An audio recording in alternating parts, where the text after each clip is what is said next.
Pittsburgh Steeler fans, it is time once again for another Steelers hangover. My name is Bryan Anthony Davis. Alongside me is the Shannon White and the Tony Defeo.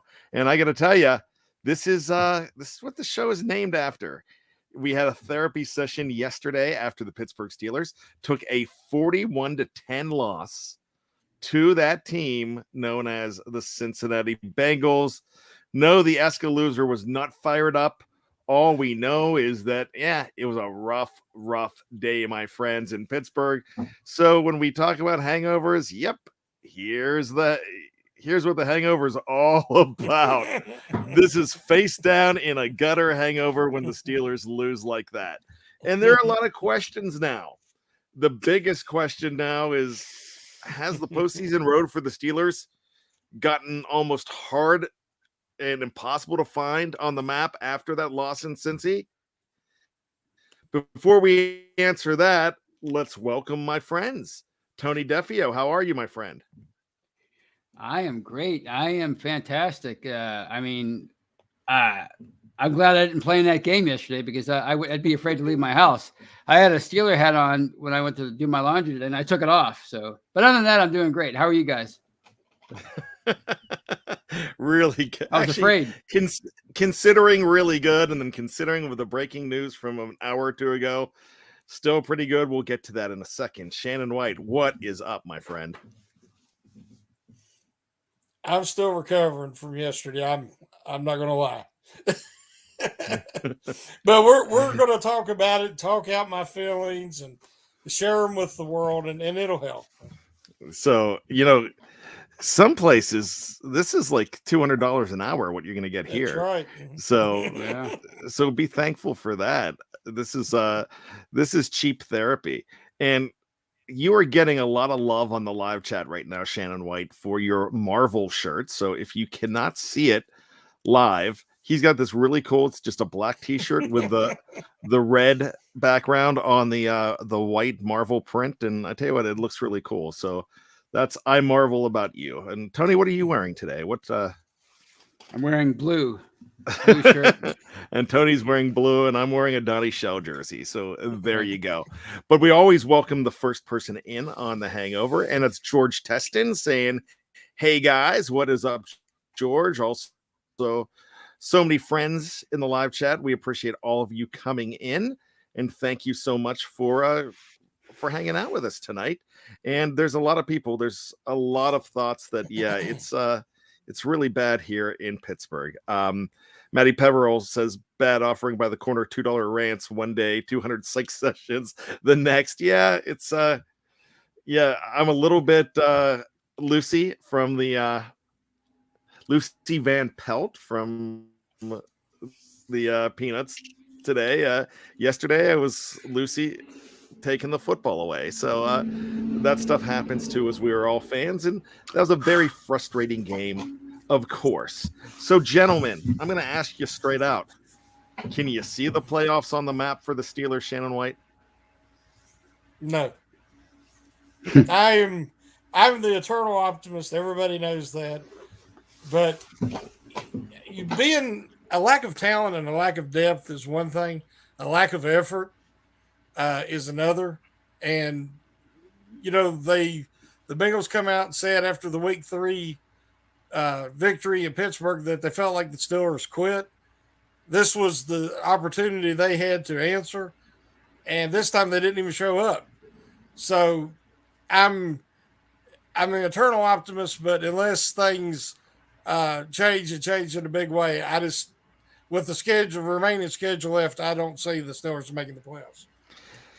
Shannon, this is a lot of people in the live chat are thinking that, wow, this is a departure for Shannon White because you are an optimist. But you said something there. It's a lack of effort. Could you explain that a little more? Why do you feel that the prophecy of Tyler Boyd after week 3 saying they quit, do you feel like the Steelers players quit on Mike Tomlin here? Quit. Okay, here's an example.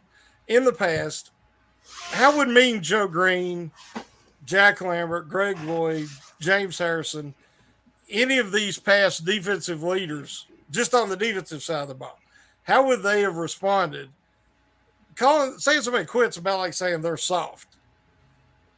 How would they have responded in the past? I guarantee you it would not have been pretty. They would have been penalties and fines and everything else the next time that they went head to head with that team.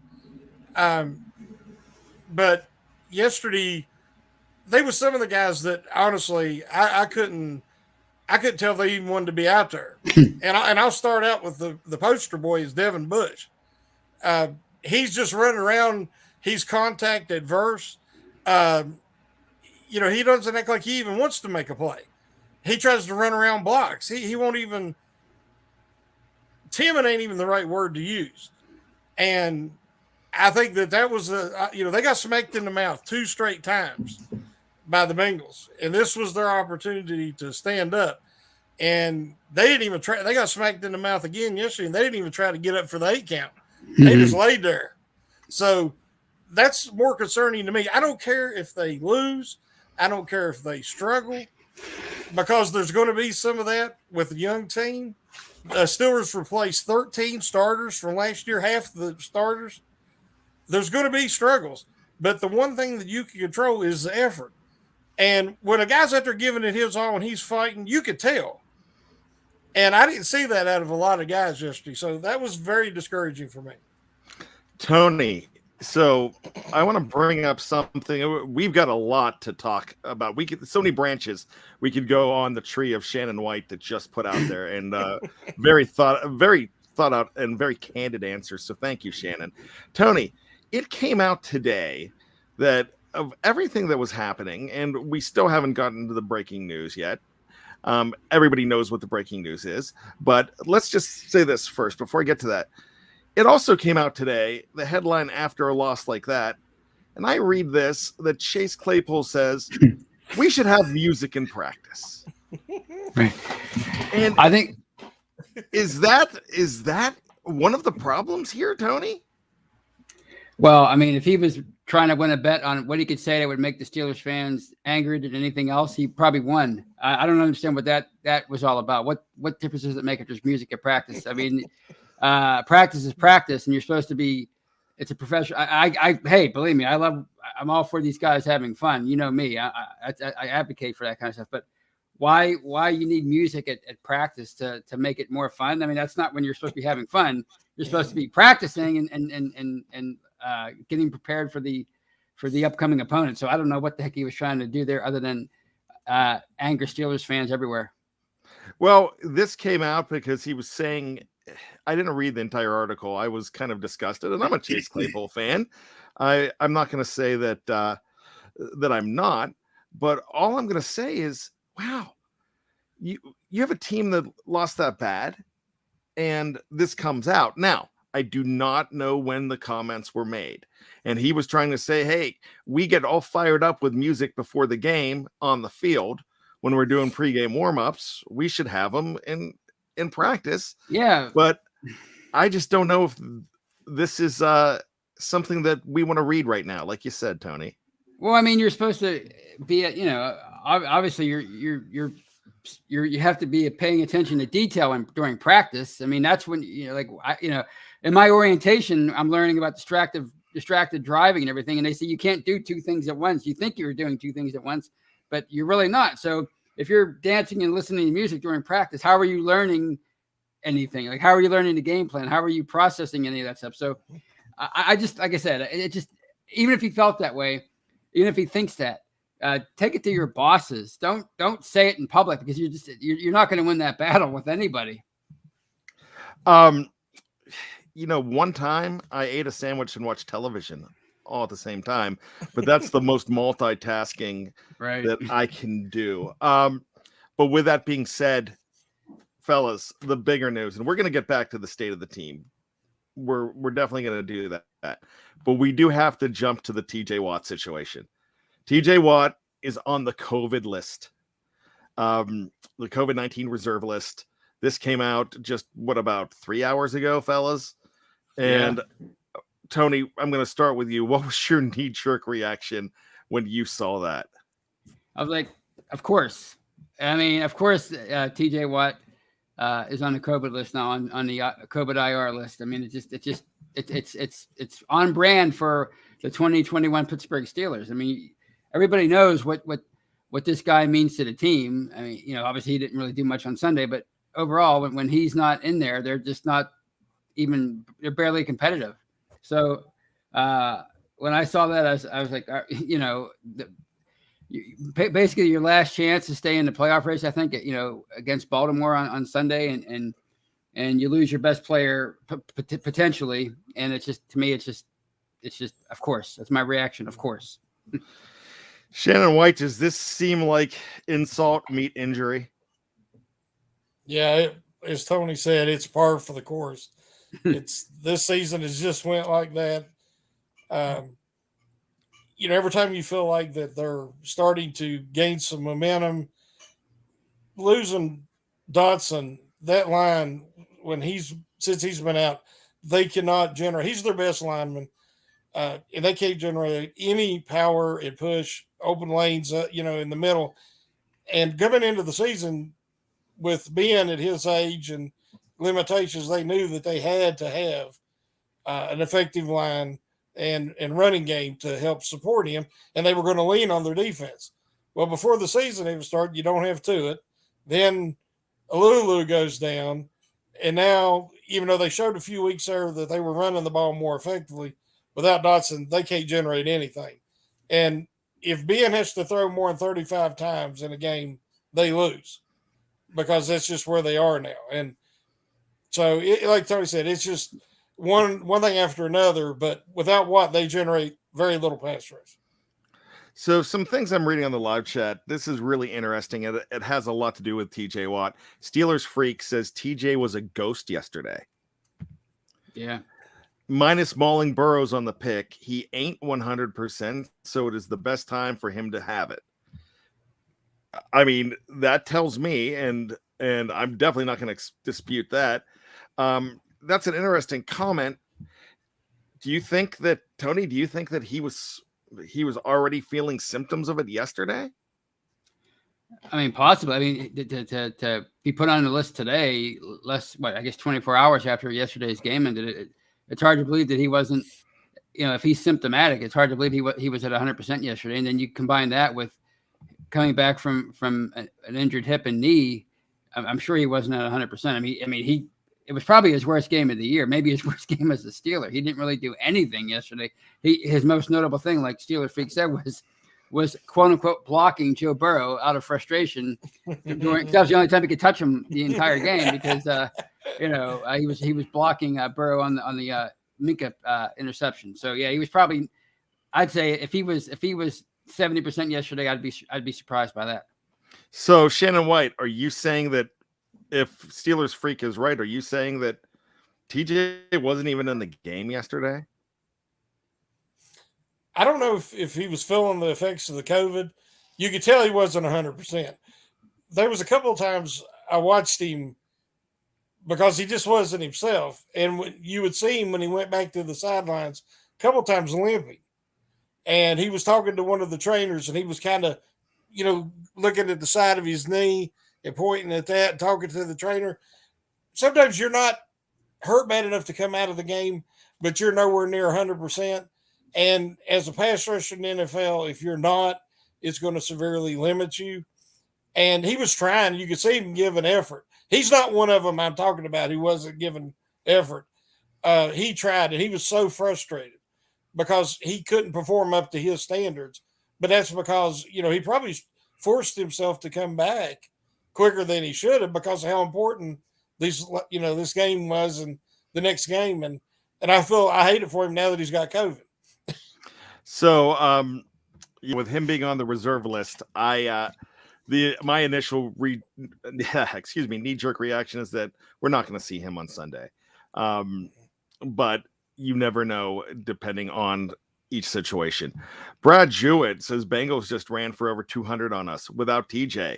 Baltimore about to go for 350 on the ground. With Lamar Jackson, guys, That's possible. Well, Shannon pointed out about a month ago after the Seattle game, his concerns about their ability to stop the run because of the game plan that Seattle put out there on that was Sunday Night Football game. And I don't know what Cleveland was thinking. I don't know what was going through their minds when they played Pittsburgh, but everybody else has exploited it since then. 586 yards in the last 3 games. I mean, it just shows you how important Tuitt and Alualu are. And I don't know how you rectify that because it's Hayward and a bunch of guys who are, I mean, Wormley's a nice vet, solid veteran, but he's not even at Alualu's level. And we know he's not at Tuitt's level. And then you have a bunch of guys that are essentially backups and you don't know if they're ever going to develop into anything. So it's a concern, especially next week. All right. So here's the thing. We just talked about the fact that TJ Watt's not going to be there. We're not getting Alualu back. We don't know about Tuitt at this point, and we can't even speculate. But the question for me is the guy that we were hoping to have back 2 weeks ago and last week is Joe Hayden. How much does Joe Hayden drive this team, Shannon? Well, it's they've lost the last 8 games he's missed, I think. They haven't won a game without him since 2017. Jeez. And, you know, it's hard to explain why that is, but you can't deny it. You know, it's not a coincidence 0 for 8. He is so important to that secondary. I don't know if it's just leadership or they can, you know, maybe help on the other side more because, you know, they trust him on his side. But with him being out, I almost changed my pick because they just don't win without him. They don't win without Watt either. So, you know, that could be a double whammy. Both of them guys out, I'm definitely picking against them. Tony, back to the title of the show. Is there any stretch of your imagination that you think the Steelers could make the playoffs right now?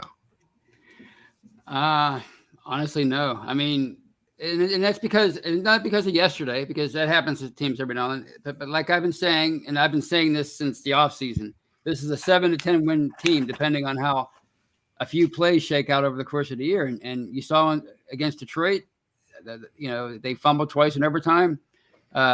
Rudolph misses a wide open Ray McLeod. You know, everything that happened in that game, you make any of those plays, you probably win that game. LA, they were compromised due to injury. And that's a fact, but they still had a chance to win at the end, and they needed one more stop, and they couldn't make it. So, you know, you win those 2 games, you're 7-4 going into your last 6 weeks, and I could see them winning 3 out of the last 6 games, you know, and you get into the playoffs at that point.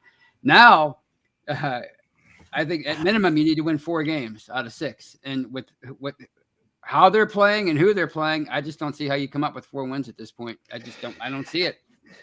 At this point, I'm very pessimistic about it. However, I do want to bring up Jacob Shalmo.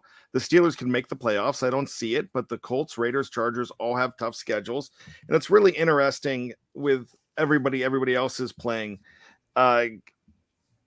Luck's the only way they're going to make the playoffs now. Another 4 interception game from Lamar Jackson, like he did have last night, and survived it. How many quarterbacks survive a 4 touchdown game? Gentlemen, I'm going to ask you a question.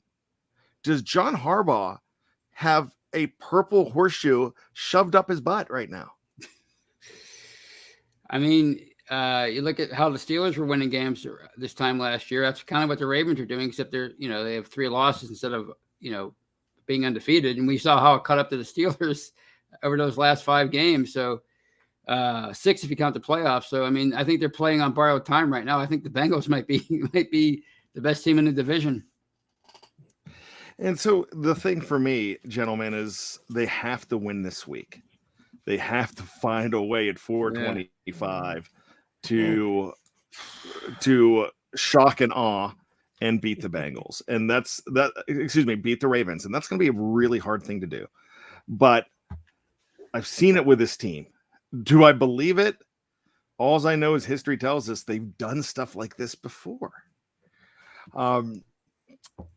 So that's all I'm going to say about that. We have another second half of the show to talk about.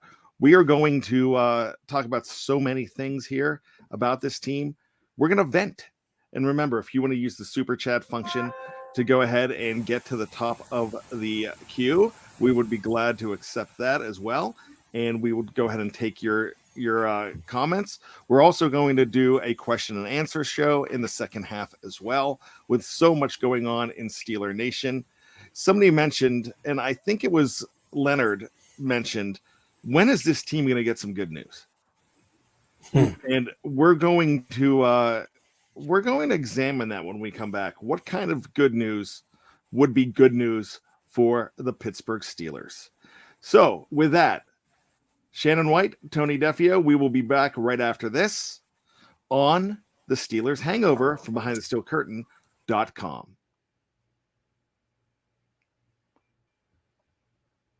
Welcome back to the Steelers Hangover. I am Bryan Anthony Davis. Tony and Shannon are with me. So glad to have them along as always on Monday. This is our hangover show. This is the show where we lament losses and celebrate wins.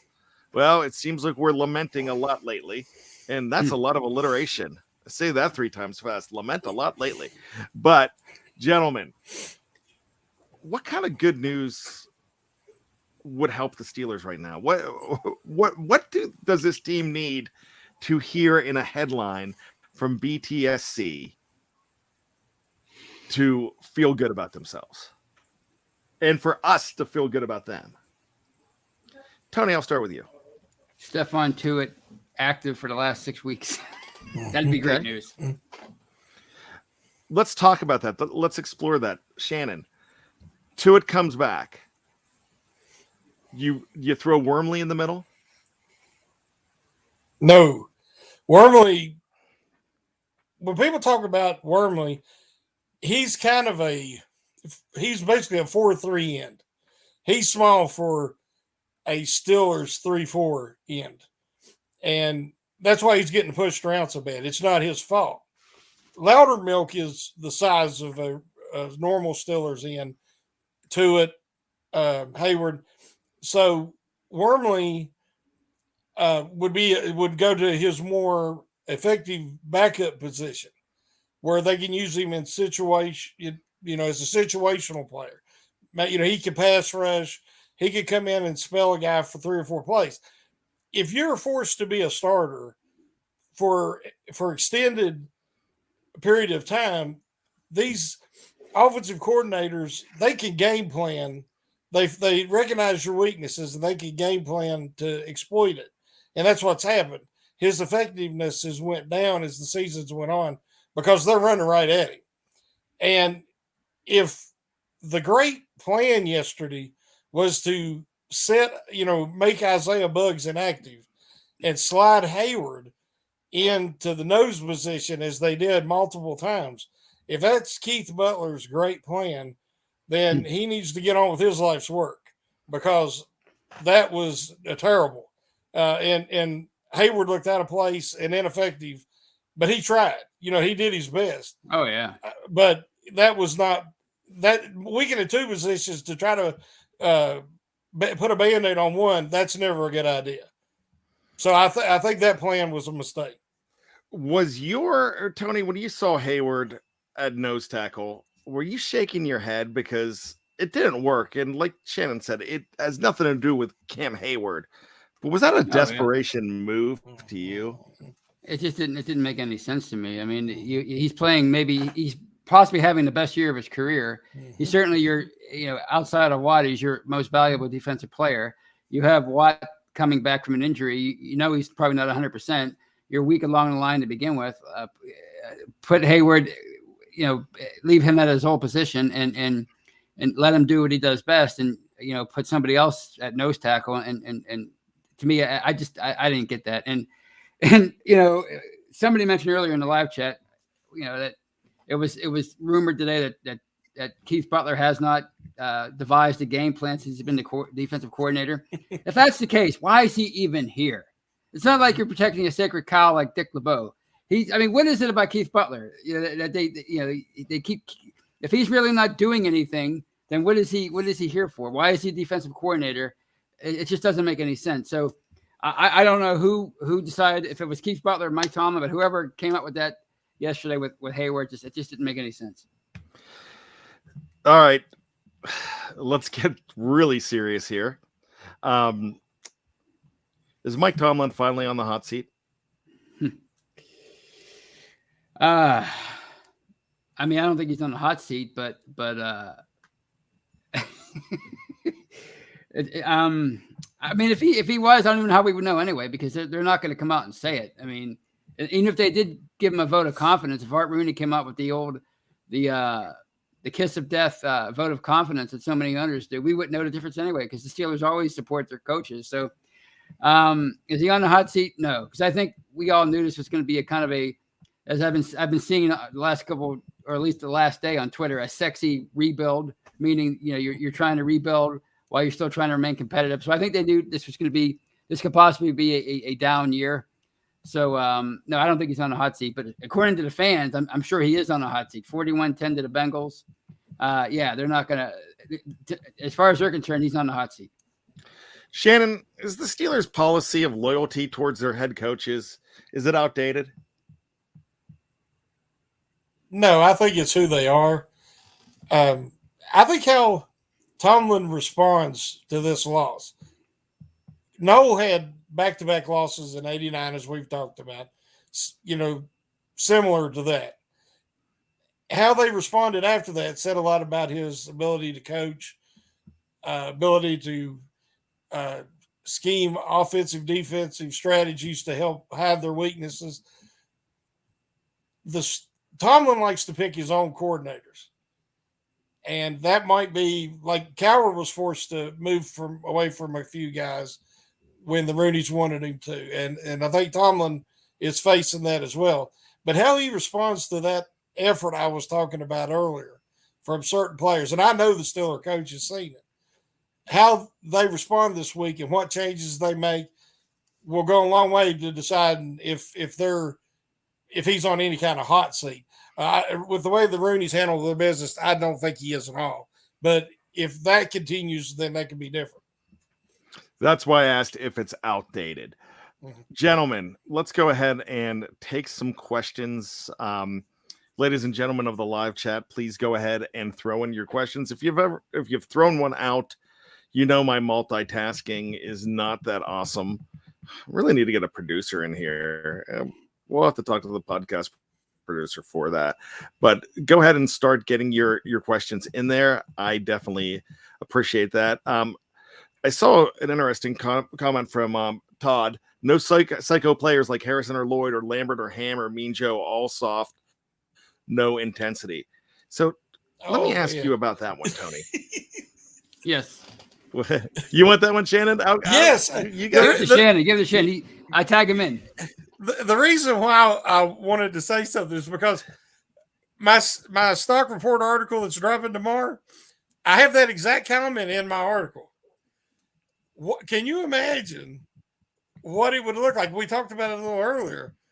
If some of the stuff that's went on this year would have happened in the past, we all remember Lloyd going up to O'Donnell in that Chicago Bears game, and he basically said, if you don't get your crap together, you don't need to be scared of the Bears. You need to be scared of me in the locker room after the game. And then O'Donnell come out and played, and they come back and won that game. Now, in today's society, everybody be like, oh, he threatened him, and you know, oh, he hurt his feelings. Let's get a therapy dog to come in and sit with O'Donnell and help him through this. But I'm telling you, we don't have anybody on this team that will get in somebody's face. Somebody said after the game yesterday, when Tomlin did his press conference, they just wanted to hear him say, hey, that crap ain't going to cut it. You know, and there's people who's going to lose their positions and be sitting on the bench because of that lack of effort. And because he always gives the pat, you know, the set answers. And, but there's somewhere along the line, somebody needs to be a leader and get fired up and get in somebody's face.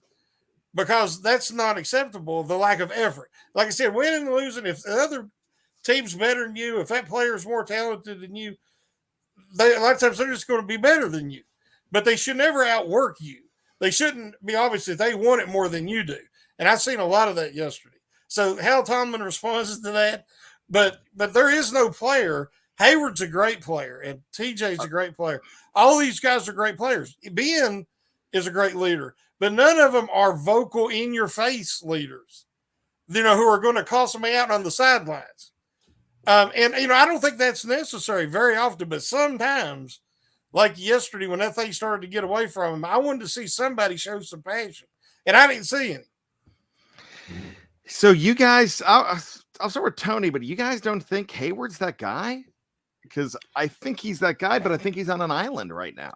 Tony? He's the only one. I don't. Somebody with some clout or some cachet in that locker room has to become that guy along with Hayward. It has to be TJ Watt. I mean, obviously he's your most indispensable player, so he has to step up and say, he's in his 5th year now. This is my team, and this is unacceptable. And if this continues, you're gonna have to answer to me. I don't think Minkah Fitzpatrick's that kind of. He's more of a cerebral, laid back kind of guy. So we know how intense TJ Watt is, and of course Cam Hayward's intense, but TJ Watt's the new kid on the block, and he's the new leader of that defense, so to speak. So he's got to be the one that lets everybody know that this is not acceptable. So I think somebody like him has to step up. For me, I really feel like, for me right now, as far as the one guy on the Steelers that I feel like is the king of the team, and the heart and soul of the team. We talked about this on a show a long time ago, maybe a couple months ago. Who's the heart? Who's the soul? Who's the head of this team? But I think everything right now is Cam Hayward. We love what TJ does on the field, but he's not that guy. He's not that in your face guy, like you said. Minkah isn't. Troy was, but it was only in the locker room, and that's fine too. Well, I mean, if you look at his college career and how the kind of leader he was and the stuff he did at Michigan State, that game, before the game, Devin Bush, he's at the point of his career. He should be that guy. He should be he's the quarterback of the defense. He should be anyway. And he should be that guy that is getting in everybody's faces and saying, look, this is not acceptable, but he's lost. So, it's got to be somebody who has to step up and fill that void. Absolutely. Shannon, any thoughts on that? Well, there has to be the respect factor. It's harder for a young guy to come in and, unless you're talking about like a Darius Leonard for the Colts or somebody like that, you can have a young guy come in and assume that leadership, that fiery leader mantle quickly. But Bush definitely doesn't have the respect of the locker room that he could do that. Right. It would have to be a Watt, a TJ Watt, or a Hayward. And but like I said, they don't have it at the moment. And somebody that has that level of respect that the other players, they just don't want to let them down. It ain't that they're afraid of them. They don't want to disappoint them because of their admiration. And I just don't see that right now on the team. All right, let's do some Q&A. Tyler W., what can be fixed during the season? What cannot? Shannon? Just a couple of early suggestions, because there's a lot that ails the Steelers right now, and there's no easy fix, but I would start Loudermilk on the defensive line, because, usually you're going to see more running plays, and he's a far better run defender. I would bench Bush and would give Buddy Johnson and even Ulysses Gilbert III some snaps because they can't do any worse than Bush is already doing. They're going to make some mistakes. Buddy Johnson will, some inevitable rookie mistakes. But I guarantee you're going to see somebody that's going to thump somebody every once in a while. And he's going to come in and lay the lumber on somebody, and he's going to have passion. I don't see any passion or intensity out of Bush at this time at all. Tony, do you think – I love Shannon's comments there. Tony, I was going to ask you about Bush anyways. Do you think the fact that you're not seeing the passion and intensity like Shannon just mentioned is reason that fans are so down on Bush now? for longest time, I have been giving him a pass because of the knee injury. But I'm starting to think that, am I wrong here? And feel free to tell me if I am. I don't mind that. Well, I mean, I think if you were getting the productivity out of him, I don't think they would care all that much about the intensity and the passion, because somebody mentioned Jack Ham. Jack Ham was not a intense, in your face player. He was a cerebral, just always in the right place at the right time, totally focused kind of player. So if he was giving you the production, fans would give him a pass on the intensity. But when you combine the lack of production with the apparent lack of intensity, that's the fans are not going to accept that. And I think with him, I was talking about this with a friend the other day. I think, that maybe the first thing to come back from when it comes to a torn ACL is the physical part. Maybe the knee's right, but maybe mentally he's not back all the way because he doesn't trust his knee, and he's still babying it, and he doesn't even realize it. So I think maybe him having some time away is the best thing for him right now, as far as that defense. All right. I normally do not like to answer questions about next season, the draft, and going after other personnel, because there's still so many games left in this season. But I want to bring this one up, and I'm going to answer this one. Cecil Music asked, any chance they would go after Russell Wilson? Yeah, there's a chance they would. But the problem is he's under contract for a while. I had an epiphany today while I was driving in the car. I think Teddy Bridgewater's on this team next year. I'm just saying. It sounds about right. I mean, somebody who, I mean, it wouldn't take a lot to get him, and he's a veteran, and word has it, they want a veteran. Once again, Shannon, you're grumbling over there, and I get it. This is not an endorsement of Teddy Bridgewater. This is just saying, I think Teddy Bridgewater is going to be on this team next season. You might not like it, but that seems like a Shannon, answer this. Does that seem like a Steelers move? Oh, it's entirely possible. I'm really concerned about that. Yes, but does it seem like a Steelers move? That's what I'm saying. Yeah, it's entirely possible. You're saying it's possible. I want to hear you say it's a Steelers move. He checks a lot of the boxes of what they want. He will not say yes, Tony. I can't get him to say yes. I don't want Bridgewater. I know, but is it a Steelers move? Just say it, Shannon. It wouldn't shock me, but that's all I'll say. Tony, is it a Steelers move? It's definitely a Steelers move. I mean, as far as the stopgap measure, it wouldn't be the end of the world. I mean, you're probably looking at him as your quarterback for 1 year. If Tomlin, if you don't think Mason Rudolph is the answer, if you don't think Dwayne Haskins is the answer, and you want, and if you're Mike Tomlin and you want to transition, but you don't want to do it cold turkey with a rookie number 1 pick, and you want that guy to sit for a year, possibly, then Teddy Bridgewater would not be the worst idea. I don't think, for at least for 1 year. As a bridge quarterback. Yeah, exactly. As a bridge, I can see that. Yes, right. If it's like Ryder out of Cincinnati, there's certain guys that I think would really fit with the Steelers scheme. And if Bridgewater, you come in, but everybody keeps talking about mobility. That is the big word with the quarterbacks right now. Teddy's had that terrible knee injury. He's not he's not Lamar Jackson. He's mobile, but he was never that mobile. Right. And I'm afraid that he won't meet up with what everybody's wanting out of mobility. So I've heard people say Mitch Trubisky, Mariota, who was the other guy with Garoppolo? Those names getting thrown around, but Mariota's really mobile. The rest of them not so much. Trubisky is mobile too, but I can see Bridgewater as we said. It's funny. Bridgewater is a bridge quarterback. Right. Yeah, I can see that for like a 1 year period. Yeah. Let's have a fun one here. DG's NSOM. How awesome would it be to see the Steelers rip off another 4-game winning streak?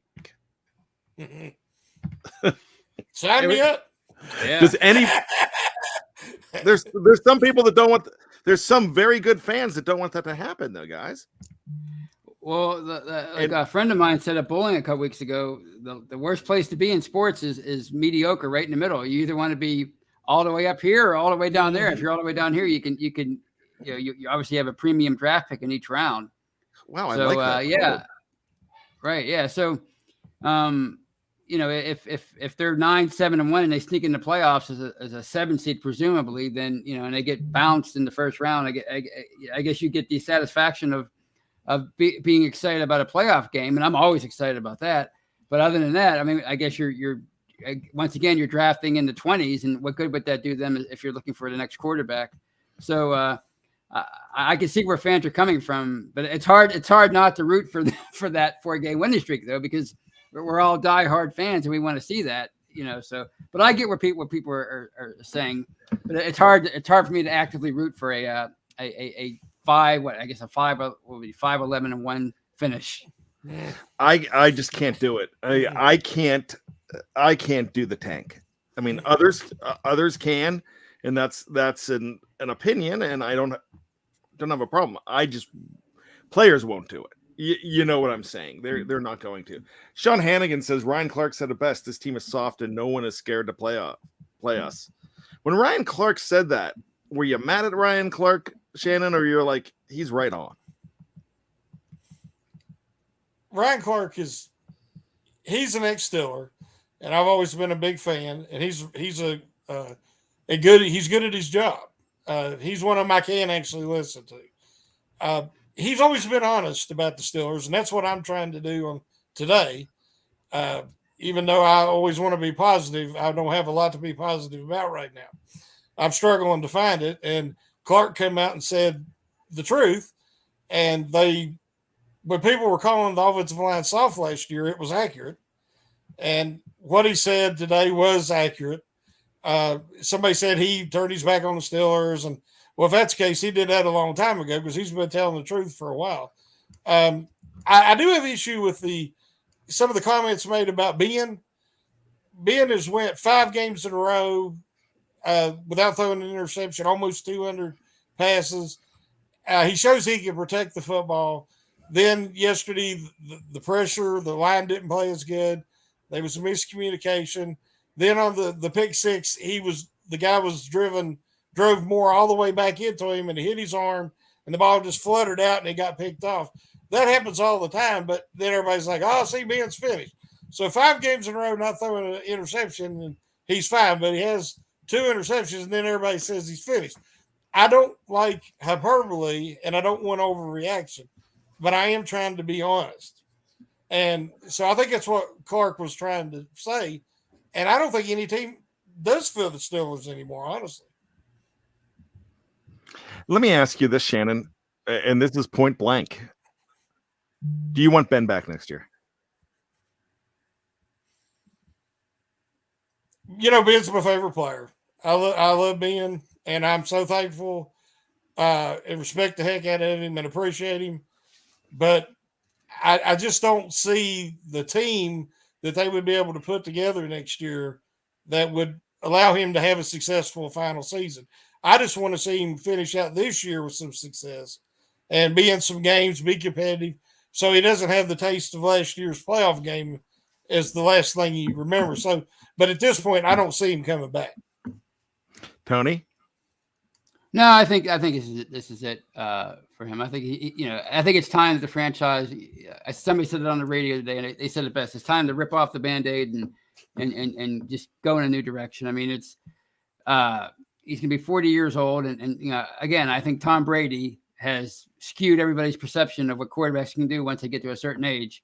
And when he's a once in a century kind of player, he really is. So I think it's time for Ben to move on. And I really don't have a problem with Roethlisberger, the 2 picks. I mean, I have a problem with the 2 picks. They were ill-timed, of course.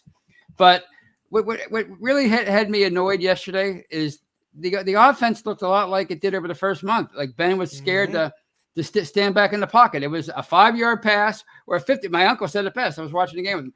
5 yards or 50 yards, nothing in the middle. And whether he passed 5 yards or 50 yards, he was hell bent on getting rid of the football as quickly as possible. And maybe had to do with Kevin Dotson not being in there. As Shannon said, he's their best offensive lineman by far right now. So maybe he was just, but it seemed like the offense was making progress, even if it wasn't scoring points during that 4-game winning streak, and even against LA. But it seemed like the offense regressed and looked just like it did over the first month. And that's what really had me annoyed. It's like there's no exploitation. They're not exploiting the middle of the field with anything. It's what we saw in September. So yesterday after the game, I was very frustrated, and I had somebody ask me if I'm going to admit that Ben's done, and I didn't, and I went off, and I didn't love that I went off like that. But the one point that I'm trying to make, and I didn't do a very good job of it yesterday, I think if Ben had an offensive line that he had 4 years ago, with a Najee Harris, with a defense that was not gutted, he would be a contender this year and make this team a definite playoff team. Without anything around him, he is not the Ben of old, and he cannot do it. So Ben is done in this situation that he's in right now. Mm-hmm. So I will go ahead and admit that Ben can't carry a team. Right. And he definitely can't. But I will say if he had, a lot of people were mentioning Tampa Bay and Brady being that old, and it's not that Brady's amazing. He has so many pieces around him. No, he is amazing, but let me just say, he has the pieces around him. Ben just can't. Ben can't strap on the team on his back, and it's not going to happen. So it's a homer in me that wants to say that my problem is he went, like Tony said, he went 5 games and looked pretty good in some of those games. But, at this point in his career, you can't just throw him out and in a reclamation project. And with that defense falling apart so quick, including a guy named James Pierre, Shannon, no reaction from Shannon on that one. He's frozen or is it? But with the holes in that defense, this team is a mess because of depth, and players are going to get hurt. So that's all I'm going to say about that. But Ben cannot do this. But you're probably not going to bring Ben back. But if Ben went to a team that had all the pieces in place, he could do very well. He still can do that. But he can't carry it. There's still going to be some bad Ben games. There was some bad Ben games with 5 interceptions back in 2017, and that's a team that should have gone a lot farther. Right. But for what Pittsburgh needs right now, maybe that Band-Aid needs ripped. But for the remainder of the season, I'm still the guy with stars in my eyes, hoping that there's a 6-game winning streak, and other teams lose and they make it back in. In reality, I know deep down in my soul and my gut that that's not going to happen. But I just don't think a guy like Mason Rudolph is the answer either, and I just don't think Dwayne Haskins is the answer as well. If they were the answer, they'd be in there. Any final thoughts on that, fellas? I think what you want is what you saw during that 4-game winning streak, and that's game manager Ben. They have to find a way to get back to that, and the way to get back to that is to be more effective on the ground. And I guess it's kind of hard to do that.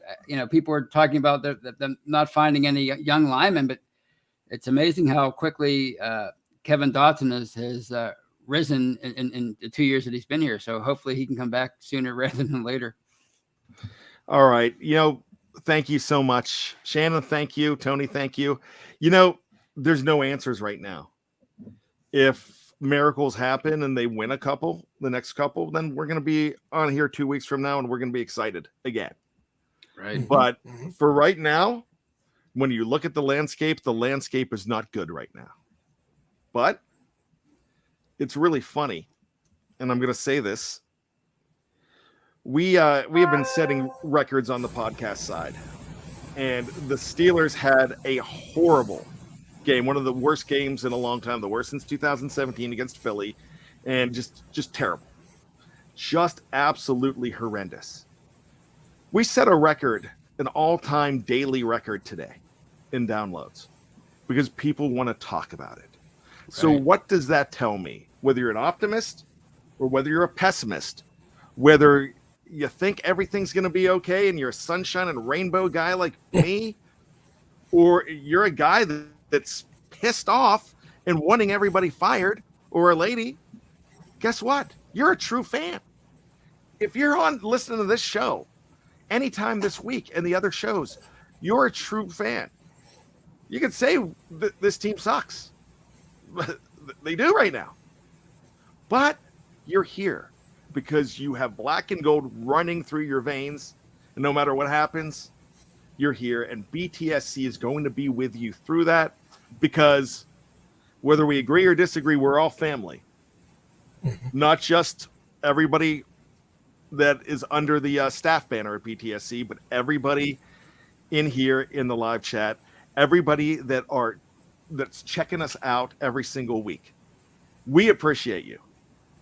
And we thank you, because we can't do these shows without you. And to set a record on a day after one of the most demoralizing games to watch is absolutely amazing. So that's why I continue to be thankful. So with that being said, for Shannon White, for Tony Defeo, BTSC Hall of Famer Tony Defeo, my name is Bryan Anthony Davis, and I need you to do 3 things for me. I need you to, 1, be safe. 2, be true to yourself, and you are, and that's what makes you you. And 3, always be behind the steel curtain. And just when you think you've got all the answers, Tony, we keep changing the questions. Mr. White, that's what I'm talking about. We'll see you next week. Let's get a Victory Monday, for heaven's sakes. Wouldn't that be great? I love you. We love you. We'll see you.